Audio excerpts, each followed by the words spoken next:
Hello guys, myself doctor Isha Chauhan और मेरा इस बार नवंबर INI सेट में 419 रैंक है। And you will not believe me, पर मेरा माई INI सेट में 32,000 रैंक था। सो या, I can do it because I think I believed in my self. So if you believe in yourself, you can achieve anything. So how do I do it? First of all, जब मेरा माई I N I set के time मेरी internship चल रही थी, यानी कि मेरी इंटर्नशिप ख़त्म लेट हुई है, तो उस टाइम मेरा मतलब मैं पढ़ नहीं पाई थी, इतना रिवाइज नहीं कर पाई थी. सो मैंने क्या किया, जून जुलाई में मैंने अपने आप से मतलब वो किया, वादा किया कि नहीं अब मैं ज़्यादा पढ़ूंगी. मैंने क्या किया था, BTR का प्लान मैंने पहले से खरीद के रखा था. मैंने BTR के प्लान को जो है वो वीडियोस पहले देख रखे थे. तो मैंने क्या किया, वीडियोस वो फिर से रिवाइज़ किए, फिर से देखे, और जो मैंने नोटबुक बना के रखी थी वो एक बार रिवाइज़ कर ली.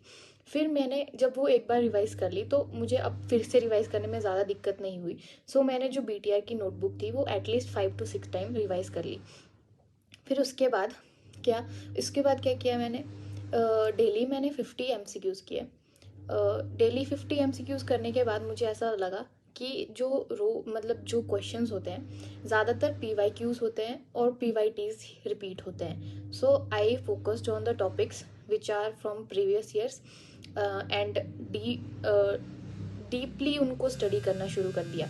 जैसे कि अब आपने मतलब जिसने भी नवंबर वाला पेपर दिया होगा, there was a question about kynurenine pathway. It was a question of I think pellagra.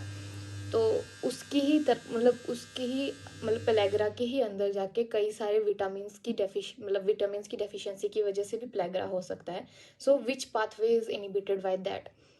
I focused on topics and go deeper and deeper.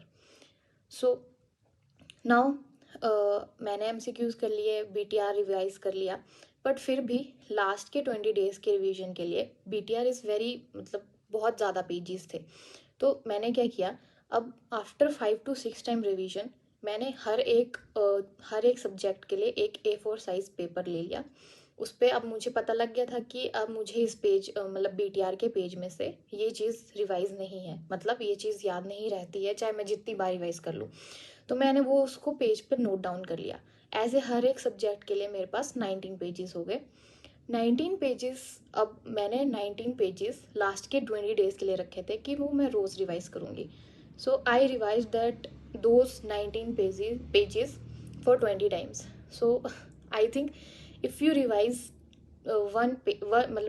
if you revise one source for 10 times, that is much better than doing 10 sources one time, because eventually you revise more and more and you learn more and more and you remember more and more.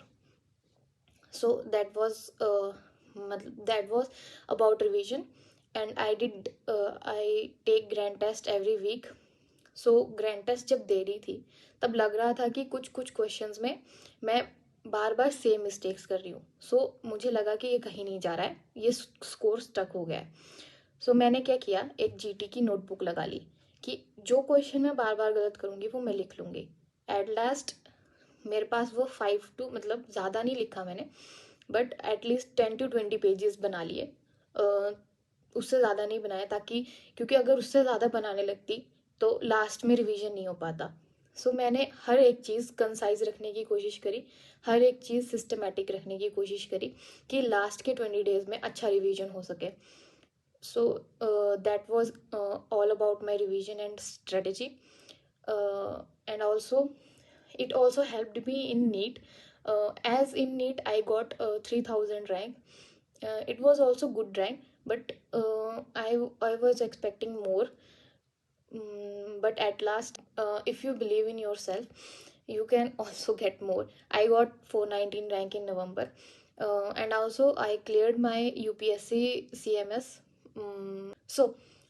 If you like my video and you want to know more how to concise material, you can comment and I will make a long video also if you want to. Thank you and bye bye.